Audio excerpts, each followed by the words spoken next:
Hey everyone, I'm John Negroni, and this is John in Theory. And it's been a big week for Pixar fans, myself included. Just yesterday, was Luca Day. Such a good time. We talked about Luca, we talked about all the new stuff we learned, and I was excited that, hey, like the day after Luca Day is Pixar Popcorn Day. We get to talk about Pixar Popcorn. So, what is it? Pixar Popcorn is a series of hyper short films on Disney Plus. So they're Disney Plus originals. You can kind of see in the screenshot there. There's like a sampling of them. And first thing to note about these is that yes, you can watch them all in one sitting. And I do believe I believe I read that they are going to be adding to this. There's going to be more of these coming out. This is considered season 1 if you go to Disney Plus and you watch them. I just watched all 10 shorts. If you go to the Disney Plus page, and if you want to actually watch them all, you just go to episode 11 and it says play all. That's the name of the episode.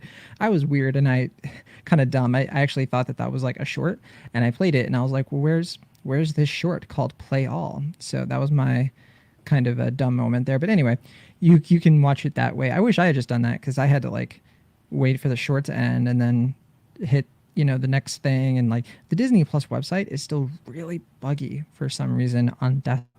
I think it's a little bit better on iPad, but yeah, I ran into all kinds of weirdness when I was doing the Pixar popcorn thing that way. Looks like my camera disconnected. Okay, we're good. We're back. Anyway, so we're gonna go through these shorts again. There's 10 of them, and when I say they're hyper short, I am not kidding. These things are like a minute to 2 minutes. I think the longest one is about 3 minutes. And I'm just going to get this out of the way. I didn't have the highest expectations for this, right? Like we talked about the trailer the other day, we walked through it. We had nothing to really talk about, right? It was just kind of like frames of these short things. And I was like, well, that's cool. This seems like a very low stakes, just going to kind of breezy, casual watch. And I have to say, even though my expectations were so low, I was so disappointed by this. I thought that this was like almost a complete waste of my time. And I think with few exceptions, it'll probably be a complete waste of yours, honestly. And that probably sounds like a hot take, especially because, I expect some people will watch it and have a decent time with it, sure. But yeah, I couldn't help while watching this being like, this is pointless. Like this doesn't have, there's no cleverness. There's no like what's the point of what they're presenting to us? It really just feels like superfluous nonsense. And we're going to go through it, and I'm going to tell you which ones I think actually are worth your time, because there are a few. I'd say 3 of the shorts actually, like, yeah, you should watch them. They're kind of cool. Actually 4 of them, excuse me. But one of them being like not that, I don't want to hype it up. But yeah, so Pixar Popcorn. Let's start with To Fitness and Beyond. So this is the first one, and it really sets the tone in a bad way, because I was watching this and I was like, that's it? I've watched a lot of shorts that Pixar has created, and I was like, they don't usually have nothing. It's just nothing. There's nothing to this. Like, it's just Buzz Lightyear trying to work out, and the other toys aren't working out the way he wants them to. And then he turns around and is like, well, nobody's working out. And then he turns back around and no, they are working out now. That's it. What? It's not funny. I mean, the animation isn't. It's just like what you've seen it. You've seen the toys move like that before. No, there's nothing new. There's nothing. Buzz Lightyear wants to work out. Okay, like what kind of? To further explain what I mean, we should just keep going. Unparalleled Parking, almost worse, because this one almost gets to a point where you can kind of see like this short is about this. It's not. It's a short about parallel parking. They're sitting around a bunch of cones. No dialogue, by the way. There's not I don't think a single line of dialogue in any of these shorts, which we all kind of expected would be the case. Although the voice actors do get credited for some reason. Maybe because like they used like some like archival sounds for like in some cases you kind of hear like their not their voices, but like them being like, oh, yeah, that kind of thing. But yeah, Unparalleled Parking is about parking. They're just sitting there and they're like, now it's your turn to park. You did it. You parallel parked. And that's it. And then another car does it and they parallel park. And I'm watching it like stabbing myself with my fingers, being like, is this real? They put time and energy and talent artistically, like, and just in terms of like bringing this stuff out for this. At this point, I was like, okay, I just should stop because like there's nothing going on here. But I had a feeling that like, okay, it won't be the case for everything. And so it started to improve slightly, like very slightly with Dory Finding. It's still bad. Like I'm still watching this and being like, there's no point. This is like, just like, there's nothing to this. Like there's no reason for this to exist. In this case, it's Dory and she's finding things. And the only reason it's slightly better is like, A, it's a little bit longer. So like there's just more things that happen, which is nice. I mean, like if you're going to have a bunch of nothing, you might as well have a little bit more than nothing, I guess. She goes around, she finds things, she reacts to things, other things react to her. Again, there's nothing to it. She's finding things. There's nothing that has to do with character. Nothing. There's, again, no cleverness, nothing funny, nothing like, oh, I'm glad I watched this. Like, even little kids watching this, I think, would be like, what? Because, you know, I'm thinking of the awesome shorts, like the classic cartoon shorts that like I grew up on and that kids today probably don't watch as much. The ones that like those also have no dialogue, but they're funny. Like people animate them so like they move around and the movement is funny, but it's Pixar. So like there's nothing inherently like slapstick about these characters. So I'm just watching Dory Finding and being like, that's not funny. I mean, and I don't care that she's blowing a whistle and there's bubbles. So yeah, that's not great. And then this one, I started Soul of the City with higher hopes than I had before because I was like, okay, this is a recent Pixar thing. And, you know, the thumbnail was promising. It showed Connie from the movie. And I was like, that's cool. I want to see Connie again. Like, what is she up to? And again, you know, it's not insultingly bad or anything. It's just, I don't get it. And maybe I'm dumb, but it's, so you hear the music. It's like the Trent Reznor, Atticus Ross music. And all it is like frames. It's like a frame of this character doing something in New York City, and then this character doing something, and then this character doing something. And there's nothing really tying any of them together except they live in this city, and isn't it great? Like they're characters from Soul that you recognize. And Joe just like walks down a street. That's the end of the frame. Connie is sitting there looking out the window. That's it. That's the frame. Des like lets a kid leave his shop and is like, you did it. You got your hair cut. That's the frame. And again, the only thing tying these things together is like Joe, you find out he's like playing the piano. There's this kind of weird inference that like his dad is alive, or like maybe a memory of his dad, but his dad is like older and with his mom. And I don't know, maybe I missed something with Soul. I thought his dad was no longer like alive in Soul. But yeah, he kind of just shows up and is like, I'm with my wife. And I was just really disappointed. I was like, well, what? Okay, like it's just like nothing vignettes. I mean, these are the kinds of things that like maybe I would like them if I saw them as like swipeable things on Instagram of like, look at this frame of like Soul, and it's like hashtag Soul of the City. It's like, look at these like beautiful shots and be like, oh, that's kind of cool. But like putting movement to them and music and then, you know, telling us to sit down and like take this in is a far cry. I mean, I don't know. There's just something about maybe the way I watch this that I'm like, I just feel like I don't understand what they're trying to accomplish beyond keeping their animators busy and just kind of having fun for the sake of having fun, which look, the Pixar animators work really hard. And if it's something that they want to do, by all means, I don't care. But I just find myself kind of thinking, if we're going to get more of this, can they do something that's like energetic, or like, I mean, maybe not energetic, but just, I don't know, that has like some depth to it. Because again, things are just not anything. They're just a waste of time. But then we finally get to the first short that I was like, oh, okay, yeah, this is funny. Like, and A, because it has dialogue, and B, because there's writing to it that's like intended, I guess, to be comedic. So there are two Fluffy and Bunny, or sorry, no, Ducky and Bunny shorts. It's called Fluffy Together or something, and they're spread out. And this is the first one we get. And this one, they're just like, oh, who do people love more, me or you? And we get to hear them talk and joke around. And it, it's short. It's like 2 minutes, but it put a smile on my face because like the writing was sharp. It's Jordan Peele and Keegan-Michael Key actually getting to be the characters. And like, even though it's a couple minutes, I was like, oh, I'm glad I sat down and I watched it. I wish I had skipped over everything else. And that's what I suggest you do. Just don't bother with the other stuff. Just start here. Cause if you want to watch this, it's funny. So yeah. And then we get another one that's also funny. And then this one.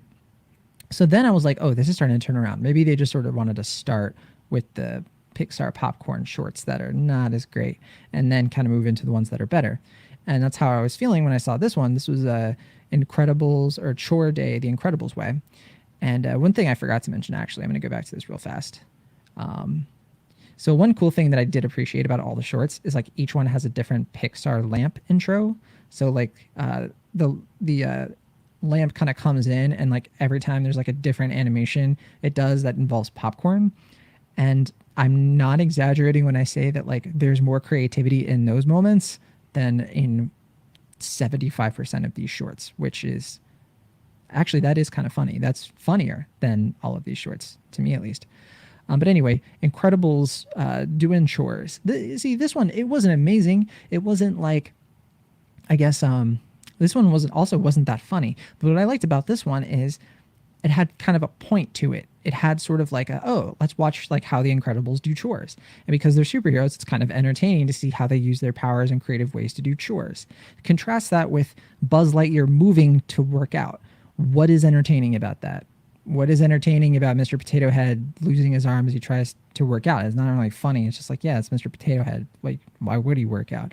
But here, it's like the Incredibles, they have fun powers and you get to see them use their powers in funny ways for a couple of minutes. Like, yeah, okay. Like, I'm watching this and I'm like, this is interesting. I like this. This is good. What else do we got?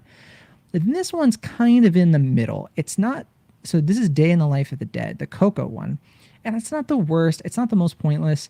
It's still pretty disappointing. All it is like we're in the land of the dead and we just see some of the dead creatures being dead. And, it's kind of what I've been talking about, except like there are actually like a couple of funny gags, like visual gags that, they didn't make me smile necessarily, but I was kind of like, oh yeah, Coco, that's fun. Like you see the Abergies doing their thing and like you see like a bicycle going downhill for some reason. You see Hector and Isabella kind of like dancing for a second. They're in it for a frame.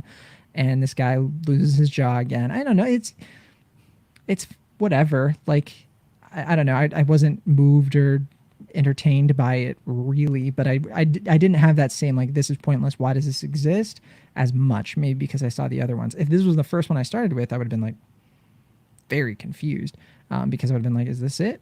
But that is definitely very, I'm damning it with faint praise, I guess. And then we get, this one's probably my favorite. Like, if not my favorite, my second favorite. This is the one where they just, all this is Ducky and Bunny roasting Bo Peep's sheep. And this is funny. Like, the dialogue is funny. The writing is funny. The, like, expressions on, like, every character's face. The expressions are funny. And I don't understand, like, why this is so different. I mean, I did kind of spy the credits a little bit, and I think Mark Nielsen produced almost all of these. There's like a little Easter egg from Mark Nielsen at one point. I know Pete Docter was executive producer on these, but I don't know if he was on every single one. I don't know what it is about the fluffy stuff, those pairs, the pair of those shorts, but they're just funny. And this one, like, I don't know. Yeah, roast Bo Peep's sheep. If you're gonna like put us through like a short film, do something kind of funny and entertaining with it. There's nothing to it. I mean, all it is just like laughing with these characters and kind of being like, those poor sheep.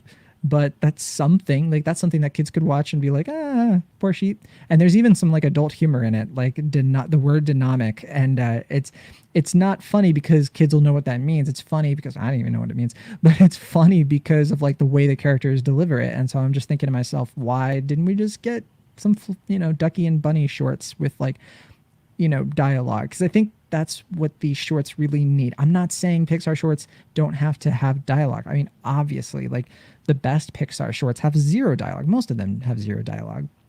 But there's something about these like bite-sized, snack-sized shorts that are just painfully thin, and like they are, it's like popcorn without any salt or butter or, even pop. It's just like the kernels, and you're just like, what is this? And then yeah, we have to kind of do another Cars one. And this one, I was checked out at this point. Like as soon as I saw Dancing with the Cars, I was like, I know this isn't going to be good, and it wasn't. I mean, it's better than the Paralleled Parking. All this is the cars are at Flo's, and they hit the jukebox, and a song comes on, and then this car wants to dance to it. Okay, it's because that car likes that music, and then it happens two more times. It's the same thing, no surprise. And then the funniest missed opportunity about this, like unintentionally funny, is that like they leave Flo's Cafe, and you're like, yeah, whatever, let's move on to the next one. But before they do, the old lady car, you can kind of see her there, the one that's like from the 1920s or whatever. She hits the jukebox, and when this happened, I was like, oh my gosh, it's gonna be like EDM, it's gonna be like pop, and it's gonna be that would be funny, yeah, like this car dancing and doing that kind of thing. No, it's just like the most boring music. I don't even remember what it was. It was just kind of weird, a weird hybrid of retro and like maybe 80s music or something. I couldn't even place it, and I was like, oh, they couldn't even land that plane. Wow. Okay, they couldn't even park that car. And then the last one's okay. The last one is one of the good ones. So again, I think rule of thumb with Pixar Popcorn, if you're gonna watch them, watch the Incredibles ones and watch the Ducky and Bunny ones. Those are the only ones that I think are worth watching, and it'll only take you like 5 or 6 minutes to watch all four. But Cookie Num Num, I couldn't find a good image for it. But look, again, it's just watching the Incredibles in like a very simple situation in their home. It's not complicated, and it doesn't need to be. I'm not saying it needs to be, right? But what I like about it is that in its simplicity, it's still actually exploring like an idea, which is like, this weird family structure, and look how, they kind of do the same things as us, but with their superpowers, it's kind of more entertaining. That's kind of like what the movies do too, right? And what I kind of like about both the Incredible shorts is that it has all the members of the Parr family there, so they're all doing something, whereas in the movies, they're separated a lot, and it's kind of sparse when we get to see them interacting. And what I liked about this one, too, is just like, I don't know, like seeing them all together, kind of like they're just trying to get the cookies and make sure Jack doesn't wake up and like want the cookie, because obviously he loves cookies more than anyone. And it's funny. Like, yeah, it was funny. It wasn't hilarious. Like, I wasn't laughing out loud. I wasn't, like, oh my gosh, this is so good. But I was just kind of like, oh yeah, that's kind of sweet. If you had shown it before, like a Pixar movie or something, or if I had seen it like on YouTube, if I had seen it on Instagram or something, and I would have been like, oh yeah, that's kind of nice. Oh yeah. But again, like, I think it's because first of all, it's the last one, and I've watched every other short, and almost every single one has just been like nothing, that I guess I was just taken aback by how not nothing this was. It was a little bit of something. Okay, so that's my Pixar Popcorn breakdown. I'm going to take a look at the comments. Hello, Juanez. I'm not, you're not, I can't even talk. You're not dumb, John. I can agree with what you're saying. So yeah, it looks like Juanez checked it out. Jace, I found it interesting how the special thanks credits were all the same, except Brad Bird was also thanked in the Incredible shorts. I wonder what kind of involvement he had. Yeah, I didn't study the credits that closely, so I didn't really notice. The thing I'll be honest, when I was looking at the credits, all I was thinking about was, are they crediting the voice actors because like they use sounds from them or what? I was kind of confused about that, particularly like the Ellen DeGeneres one. But I didn't notice any special things. Maybe it's because of all these shorts, Brad Bird isn't like a real I shouldn't say real, but he's not like an official Pixar employee. So they probably had to like, if not, he probably wasn't very much involved, but they probably needed him to sort of sign off on some things. Maybe he has some connection to like how they license the characters. I'm speculating. I could be totally way off, but I have a feeling it is because he's more of an external creative of Pixar compared to the rest of these movies. Because yeah, when you look at the other ones, Cars is like very much like internal Pixar, Toy Story and Coco and all of that. I mean, if that's the case too, like even Coco has Lee Unkrich, isn't really with Pixar anymore, but he was for a long time. So, I don't know if it has anything to do with his involvement. And everything about The Incredibles is striking, in my opinion. Yeah, I mean, that's the thing is like I don't know if you mean striking in terms of like the art direction and the animation, but even just sort of seeing like the animation itself, like in the Incredibles world, is just inherently more entertaining. At least to me, it's not as flat as the other worlds. It's a little bit more visually interesting. That's one of the reasons I think the Coco one's actually not half bad. It's okay, maybe because it is kind of nice to be back in that world and there's something unique about it. Whereas the other ones, I'm like, we're in Bonnie's room and it's like there's not even interesting stuff on the walls. It's just kind of like the same old Bonnie stuff. I don't know. They could have done way more. Fluffy stuff is definitely just unused dialogue from Toy Story 4, probably all improv from Key and Peele. Yeah, I was wondering if that was the case, and I just kind of was thinking to myself, like, either way, it's just nice that they have it, and that is a good use, I think, of the dialogue, if that actually is dialogue they didn't have before, because it crossed my mind. I was like, did they bring these guys in, to do all this? Probably not. That's pretty expensive. I wouldn't be surprised, yeah, if they had like a bunch of extra stuff. I don't know, Jace, if you've seen some like special features or something, and that's how you know that for sure. I'll take your word for it, though. I just thought of something too about this, like the Incredibles thing being striking. Another reason it's striking is because the powers themselves look cool. What looks cooler? And maybe this is just my like,